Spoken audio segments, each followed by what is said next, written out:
naik, turunan pertama dari fx harus lebih besar daripada 0. Terus ketika mencari titik kecenderungan sebuah fungsi, apakah dia naik atau turun, harus mencari turunan kedua. Turunan kedua berarti harus mencari turunan pertama terlebih dahulu. Jadi berkesinambungan ya. Turunan untuk mencari kecekungan fungsi berarti dia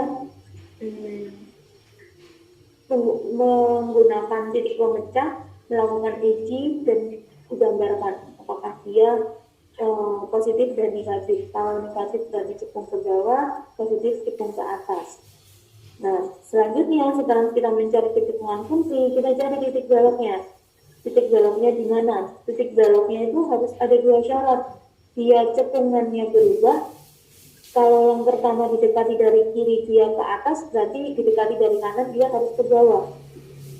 Atau sebaliknya, kalau dari atas ke bawah, berarti dari bawah harus ke atas. Dan dengan syarat ada fungsinya terdefinisi. Tuh. Gimana? Sudah cukup mabuk atau pusing? Mau tanya ini tadi 2-nya dari mana ya? 2-nya dari mana? Iya. 2-nya kan dari sini. Ketika kita cari titik pemecah kan dari ini.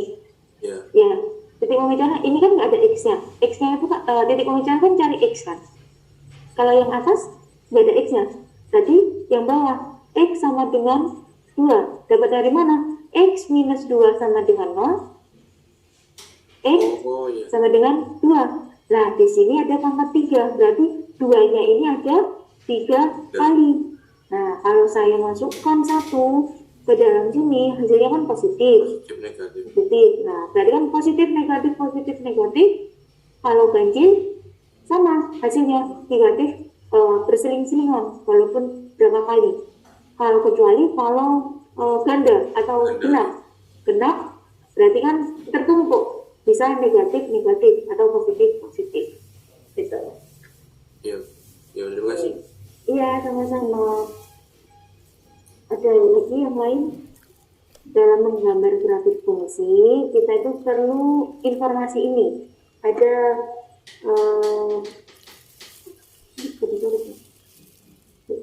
fungsi, kita kan perlu beberapa informasi.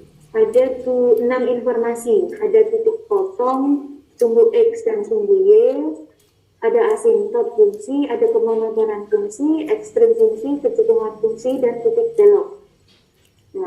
Nah, selain itu, sebenarnya kita perlu domain atau daerah asal. Sebelum masuk ke dalam titik potong dan lain sebagainya, kita perlu domain dan daerah asal. Kalau titik potong, kalian sudah pasti bisa lah mencari X, Y. Tinggal dinamakan aja sebuah fungsi untuk cari titik potongnya ya. Kita sama dengan kan 0 di X, kita sama dengan kan 0 di Y. Nanti akan ketemu titik potongnya. Nah, terus ada asintot. Asintot itu adalah garis lurus yang didekati oleh grafik fungsi. Jadi garis lurus. Kalau gradien kan garis miring. Ada ya, asintot itu ada garis lurus. Kalau gradien adalah garis miring. Tapi di asintot juga ada asintot miring, sama seperti gradien. Jadi asintot ada 3. Yang pertama ada asintot tegak, itu gambarnya vertikal ke atas, vertikal. Asintot datar itu mendatar, berarti horizontal. Dan asintot miring, namanya juga asintot miring, berarti dia mirip dengan gradien, garis lurus yang miring. Nah, asintot tegak itu garisnya X sama dengan C. X sama dengan C. Kita carinya dari limit X menuju C. Untuk Fx harus hasilnya itu plus minus tak hingga.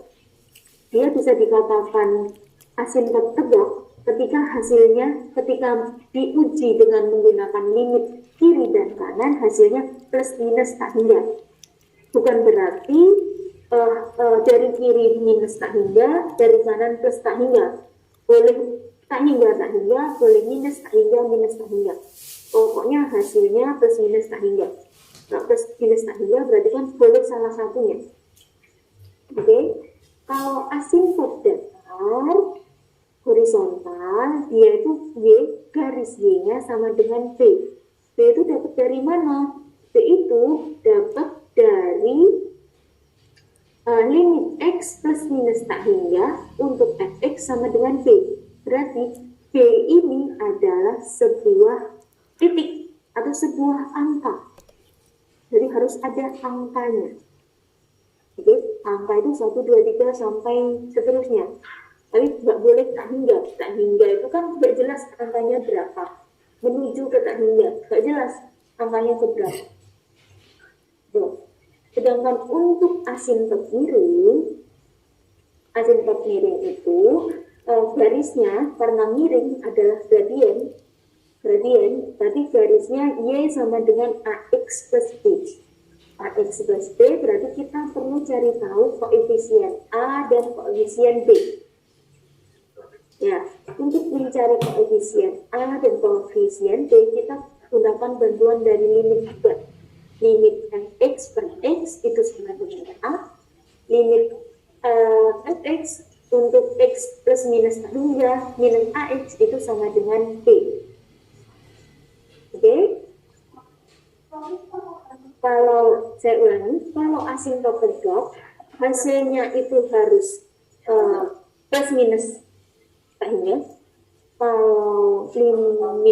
Kalau asintot datar, dia hasilnya sebuah angka. Nah, ini contohnya, dia asintot tegak. Jadi ketika asintot tegak, dia bisa tak hingga, minus tak hingga. Kita coba soal C. Nah, tentukan asintot dari fungsi berikut. Nah, untuk mencari asintot tegak, kita perlu bantuan domain pembuat nolnya, pengecualiannya. Jadi kan pengecualian dari sini, domain dari fungsi ini adalah semua bilangan real kecuali pembuat nolnya. Pembuat nolnya berapa? Berarti kan 2. Berarti kan nggak boleh sama dengan 2. Tadi kita tuliskan X-nya sama dengan 2. Nah, kita dekati dari kiri dan kanan. Ini kan hasilnya, kalau asintot tegak kan hasilnya harus kita tahu dia negatif tak hingga atau positif tak hingga. Kalau kita substitusikan X-nya sama dengan 2, hasilnya kan plus 4 per 0. Kan nggak boleh plus 4 per 0. Kita harus cari bantuan lain. Ini dipakai karena dia mendekati 2, dia mendekati 2, itu hasilnya 4 per 0. Kan nggak boleh 4 per 0, harus sebuah angka. Jadi kita sudah belajar tentang limit tak hingga. Limit tak hingga itu ketika hasilnya sama dengan 0 di bawah. Kita cari, gambarkan yang garis di bawahnya. Jadi kita gambarkan garis di bawahnya, X sama dengan 2. Di sini, X sama dengan 2. Ini garis Y sama dengan, bisa ya kalau sampai keluar gini. Y sama dengan X minus 2. Nah, kalau dari kiri berarti dia dekati dari bawah. Kalau dari bawah, negatif. Berarti positif dibagi negatif adalah negatif. Baru kita cari dari atas. Dari atas berarti positif tambah dibagi positif, hasilnya positif. Berarti yang di sini negatif tak hingga dan tak hingga. Nah, asintot tegak dikatakan tidak ada ketika hasilnya itu bukan hasil limitnya bukan negatif tak hingga ataupun tak hingga. Oke. Nah, hasilnya seperti itu. Kalau misalnya hasilnya bukan sebuah angka, berarti dia kemungkinan asintot datar. Nah, kalau asintot datar, kita gunakan limit X menuju tak hingga. Jadi kan ketika menuju tak hingga, dia seharusnya hasilnya bukan tak hingga per tak hingga. Karena tak hingga per tak hingga adalah bentuk limit tak tentu, nggak boleh. Makanya kita cari kita cari faktornya atau kita kalikan dengan pangkat tertinggi. Oke, hasilnya adalah tak hingga di sini. Tetap hasilnya tak hingga, walaupun diangkamakan tetap hasilnya tak hingga.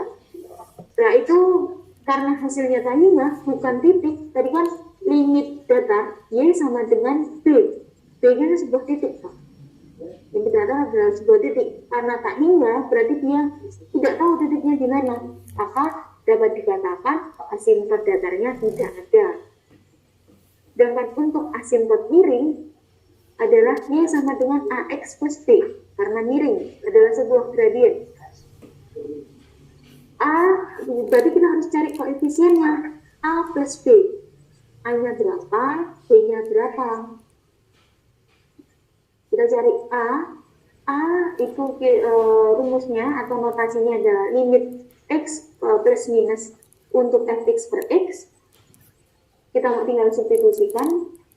Untuk B, kita cari limit X plus minus tak hingga untuk fx minus ax.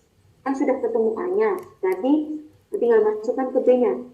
Setelah ketemu koefisien A dan B, kita masukkan ke dalam notasinya. Y sama dengan X plus B.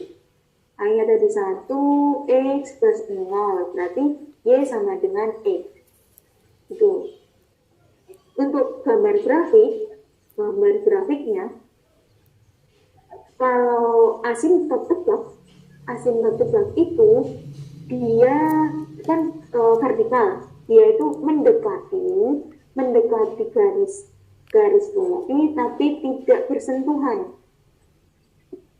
Nah, untuk asimtot datar dia kemungkinan ada memotong di suatu titik, tapi ketika menuju garis hingga dia tidak menyentuh, tidak akan pernah memotong. Sama halnya dengan asimtot miring. Asimtot miring itu dia memotong dua buah titik, tapi ketika menuju minus tak hingga dan positif tak hingga, dia hanya menyentuh. Gitu. Nah, terus ada kemonotonan fungsi. Kemonotonan fungsi itu kan dilihatnya dari interval. Intervalnya itu misalnya X-nya di sini, X1 di sini, X2, ini kan namanya interval kan, atau selang sama interval sama. Dia tidak dikatakan monoton naik ketika fungsi X1 lebih kecil dari X2. Atau lebih gampangnya kita bisa lihat dari turunan pertama dari fungsi tersebut, apakah dia lebih besar ataukah lebih kecil. Setelah kita cari turunan pertamanya, kita cari titik potongnya. Seperti kayak kemarin fungsi, kita cari titik potongnya. Setelah kita temukan titik potongnya, kita lakukan titik uji untuk menentukan dia plus minus. Belum tentu, di sini kan positif ya, positif. Ternyata ketika kita lakukan titik uji, itu hasilnya ada positif, negatif, positif. Ketika dia positif, berarti dia monoton naik. Ketika negatif, dia monoton turun. Jadi dilihatnya perselang. Ini sama itu. Terus kecekungan fungsi. Kalau kemonotonan fungsi, dia menggunakan bantuan fungsi turunan pertama. Kecekungan fungsi turunan kedua. Keturunan kedua ketika dia lebih besar daripada 0, maka dia cekung ke atas. Ketika dia lebih kecil daripada 0, dia cekung ke bawah. Cara mencarinya sama seperti kemonotonan fungsi. Kita cari titik potongnya, kita gambarkan garis bilangannya, kita lakukan titik uji untuk menentukan plus minusnya. Nah, kalau dia punya titik punya selang kecekungan, baru kita cari titik belok. Titik belok ada dua syaratnya. Yang pertama, dia cekungnya harus berlawanan dari sebelah kiri dan sebelah kanan dan memiliki fungsinya terdefinisi. Gitu. Gimana Mas Karuno? Ya, terima kasih. Udah paham. Ya, sama-sama. Yang lain gimana? Wah, itu masih meresapi lah nanti lah. Ya, besok berarti kita belajar tentang selanjutnya, tentang nilai ekstrim sama